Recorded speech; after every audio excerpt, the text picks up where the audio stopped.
Happy Easter season, broadcasting to you from the Monroe Room on North Monroe in Spokane, Washington. My brother Jim is our photographer and electrician today. My sister-in-law Margie is in attendance, and we're also being watched by Buddy, their dog. I am doing a follow-up because people have asked for a little bit of a close-up on my sewing project. We didn't have that set up last time, so we're going to do that today. I would like to start my broadcast with a plea for masks for the Ark. It is a local organization, I believe, that has homes all around Spokane taking care of some of our most vulnerable citizens, those that are could be mentally or physically handicapped. I have a 38-year-old daughter who is in an Ark home, and they do wonderful care. But they're workers, they're private homes, they're staffed by Ark. They are a little bit lower on the food chain as far as getting PPEs for their workers, and so they have put out a request for us if we could get some people like you who might be a seamstress or a sewer to pick up packets from us at the Monroe Room. We would provide all the equipment, or actually all of the product, and if we could get you to sew them for us. So here's my video for the close-up of our masks today. We are using, as I mentioned before, a roll of Scott shop towels purchased from the general store. I wasn't aware that when you fold them different ways, they were a little bit different size. So what we're going to do is we're going to take the shop towel, pulled off the roll, and we're going to fold it in half with the perforations on the outside. That gives us a little more room for someone with a little bit of a longer face to tuck this underneath their chin and be able to wear it. So fold this in half. We're also using a lining of a piece of flannel. I have some purple flannel, some white flannel just lying around the house. And what that gives you is an extra barrier. It's a moisture protection, and as should mention that anything you do use should be pre-washed so it's already shrunk before you put it in your mask. So I put it through the wash machine on a hot dryer and cut it up into pieces. So what I'm going to do, and then I also have with me are a couple 40-inch lengths of macrame string, of which I tied the ends because it can unravel very easily. If you want to use shoelaces, you just need to make sure that they're 100% cotton, because anything with polyester, when you tie it, is going to come untied and going to be a little bit irritating to keep that mask on your face. So what I'm going to do now is figure out the center of my macrame. I'm going to open up my shop towel and put a piece of white flannel inside, or whatever you have. If you have an old set of flannel sheets, cut those up, that works great.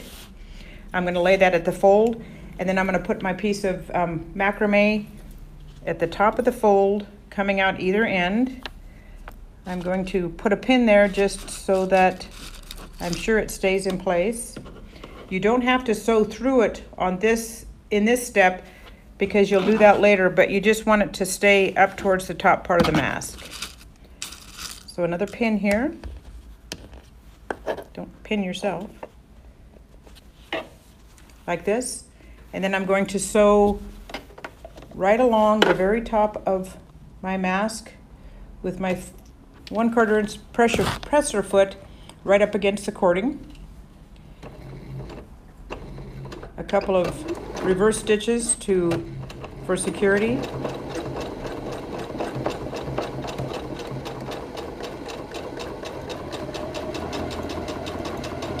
All the way to the end. Take out my pin.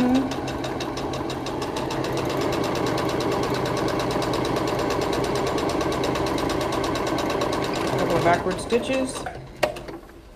Pull that out and cut it off. So this is what I have.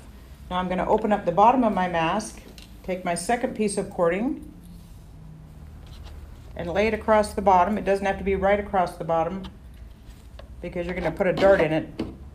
I'm going to secure that with a pin once again so that it doesn't slip out on me. There we go, one pin, another pin. And then what I'm going to do is I'm going to put a dart in the bottom of the mask so that it kind of cups underneath your chin. So to do that, I'm going to put right sides together. You decide which is the right side. And I'm going to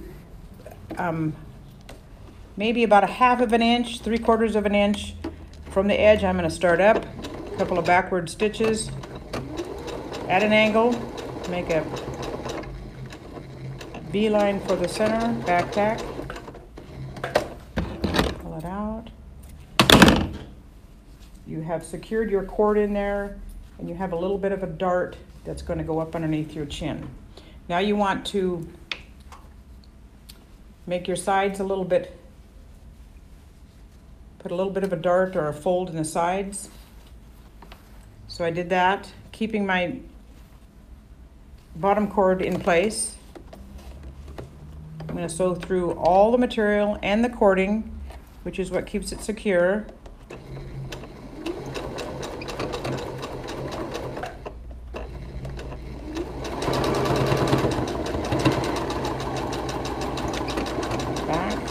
I'm going to do the same for the other side. Give me a moment to get this out. Sure, I have my darts going my folds going the same way. I'm going to add in here that even though we didn't really think these masks were washable, my brother has been wearing his for the last week, and he put it through the wash last night and the dryer, and it came out perfect. So these are reusable. Just be gentle with them. I put the flannel in, which gives you a little extra security so you're not ripping your towels from the side. But it's a very, very cost-effective way to make a mask. Everyone out there is making masks, and some of them are adorable. Some of them are very decorative. This is just an inexpensive, fast way to do it so you can mass produce, which is what we're hoping, so we can get the ARC in Spokane supplied with some masks. I have already had a couple of requests, so I sent them out packages of materials to make 15 masks. If you're interested, please contact the Monroe Room at themonroeroom.com or message us on this Facebook post, which we'll get on, and we will make arrangements to get you what you need. So then you have a finished mask, ties. There are a couple of things you can get either online or from the fabric store if you don't like tying. And my brother suggested that you put it on the bottom instead of the top. So what it is sew the bottom. Oh yes, I need to sew the bottom, excuse me. I'll get to that in a minute, Jim. So anyway, these will go through and you can tighten up your mask without having to tie it every time. And as my brother suggested, the first one I made for him, I didn't sew the bottom shut and his string kept poking out, so we're going to do that. Thank you. There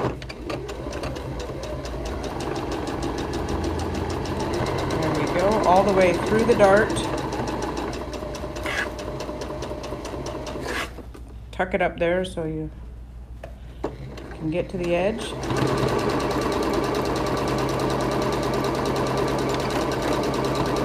Voila, you have a finished mask. Well, not quite finished, because when we wore masks in the hospital, I was a nurse for 40 years, for comfort and to keep your mask over your nose, we had a little bit of an aluminum clamp on the outside that kept our mask. We could punch it over our nose. So what I've done is I've taken a double thickness of the Scott towels, fold them over the top. Let's get these straight. Fold these over the top. Top stitch it in place. I've used everything from bread ties from the produce section at the store to some rubber coated wire that you use in your garden to stake up your tomato plants or your rhododendrons or whatever you're growing. So I'm going to top stitch this through that. Didn't get my strings in, did I? No. There we go. And through this we can put a couple of, did you notice the theme for the day is blue?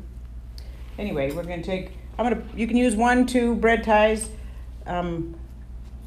slide it through the outside of your mask, the part that's facing away from your face. You can actually even bend them over to keep them in place on the top. And when you put it over your nose, you just bend it and it's a very snug-fitting mask. I think that concludes my tutorial today. Once again, I would like to say thank you for the recommendation of a close-up. Thank you for tuning in. And please, please, please, if you can help us, call us. We will provide the materials if you will sew for us, and we will distribute them first to the ARC and then any other nonprofit or worthy situation that needs masks for their workers. And these should probably last someone a couple of weeks. Thank you very much for your time, and this is Practical Peg signing out from the Monroe Room in Spokane, Washington. Welcome back. Forgot to show you this in our previous video. This is what you would get if you ordered a packet of to make 15 masks. You'd get actually 16 towels, 15 for the masks, and one you could cut up for the little nose piece. Enough string to make 15 masks. We have cut them into 2 lengths, and what you would need to do is cut them yourself and knot the other end, just because it would take us too much time. But we roll this off. Some bread ties, flannel in the inside in a 2-gallon Ziploc bag, presented here in front of this beautiful painting at the Monroe Room. Actually, it's not a painting, it's some type of an artwork, but I just love it. Anyway, Who's it by? Excuse me? Who's it by? Oh, Andrew Lipsker. No, not Andrew. He's my fave. Don't say that. Well, I don't know Dylan, but this is done by Dylan Lipsker. Some beautiful artwork here at the Monroe Room. So you get a 2-gallon bag with 16 pieces of Scott towel, enough flannel for lining, enough string for you to cut up to use for the nose ties, the head ties, and then some bread ties to put in the nose piece. So please give the Monroe Room a shout out. We're trying to get the 15 mask challenge to everyone in Spokane who can help us supply the ARC with their much needed PPEs. And thank you very much, and have a blessed Easter.